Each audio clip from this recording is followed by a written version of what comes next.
So today I'm going to be talking about the movie The Burbs, which is a 1989 comedy thriller starring a young Tom Hanks, Carrie Fisher, and a bunch of other late 80s and early 90s stars, including Corey Feldman. Yes!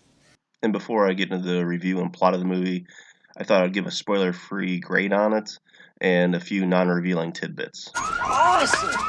And without dragging my feet too much, after watching this movie for the first time, since I was probably about 8 or 9, I'd give it a score of about a 6 out of a 1 to 10 scale. Now, I don't know if anyone who's seen this movie thinks that's high or low, but for me, that means I'd recommend this movie. To put that in a little bit better perspective, anything over a 5 is something that I would recommend to others. For this movie in particular, I found it fun, engaging, and not at all dated like you think a 30-year-old comedy might be. However, I will say for young kids, you might want to wait a little bit. There are a few scenes in the movie that might be scary for young kids. There's also a few cuss words. So the PG rating on this movie might be something that parents that have younger kids might want to take notice of. So that's the end of my non-spoiler reviews for this movie. And I'm now going to be diving a little bit deeper into it. So if you haven't seen this movie yet and you still want some of those surprises, I recommend holding off on watching any more until after you've watched the whole movie. Okay, so if you're still with me, I actually hadn't seen this movie since I was 8 or 9, and I actually completely forgot about what the movie was entirely about, which is actually probably pretty good for a review since it kind of gave me a blank slate in thinking about this movie. And one thing I noticed pretty quickly in this movie is kind of like a 1980s comedy version of Alfred Hitchcock's 1954 classic Rear Window. And spoiler alert for that movie as well, but Rear Window is basically a guy who's confined to his wheelchair and he starts letting his mind wander a little bit while he's watching his neighbors. And really what this movie is just a new variation of that movie. In that, Tom Hanks' character has new neighbors who early on are very mysterious and questionable. This leads to Tom Hanks and his other neighbors to start spying on and speculating about their new neighbors, the Klopeks. Klopek. What is that, Slavic? During the spying, they notice one of their neighbors violently smash some trash into a can, and later that night, Tom Hanks notices the Klopeks digging holes in their backyard while it's raining. And this part, I think you can tell, is why I thought of the movie Rear Window. Obviously, both movies involve people assuming the worst of their neighbors without fully knowing what's going on. So anyways, within this movie, the neighbors decide to dig through the trash that the Klopeks took out, and after finding nothing, what is found is an unattended dog of one of the neighbors that is elderly. This leads to the group of them trying to return the dog. They end up breaking into the guy's house, and then they end up finding the old guy's hairpiece, which even leads to even further speculation. Finally, Carrie Fisher's character gets tired of all the assuming, and they go over to the Klopeks' house with some brownies.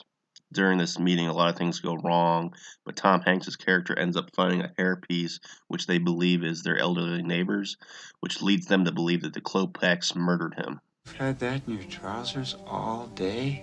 So from there, the three neighbors take advantage of the Klopeks leaving. They end up breaking into the house, and they try to find proof that the Klopeks actually murdered the neighbor. This is no ordinary furnace. This is where the interesting twist of the movie occurs. They end up not finding any evidence, and then the elderly man that they thought was murdered returns home. We got a real problem. Which makes you believe that Tom Hanks made a huge mistake, which is soon followed up by an even bigger mistake when Tom Hanks accidentally hits a gas line and the whole house blows up. So obviously you're left with the feeling that Tom Hanks is in big trouble, which is alluded to by Dr. Klopek in the back of an ambulance. You know, Dr. Klopek, when I get out of prison, I'm going to help you rebuild your house. However, there's one last twist to this movie where Dr. Klopek assumes that Tom Hanks saw a skull that was from the original owner of the house, and then he tries to kill Tom Hanks. This leads to a struggle between the two, and eventually the doctor is arrested after the skulls are found in the trunk of his car. So that was the plot of this movie. For me, like I said, I'd recommend this movie. It had good humor. Obviously, with Tom Hanks, you're going to get his trademark yell, which he does quite a few times in this movie.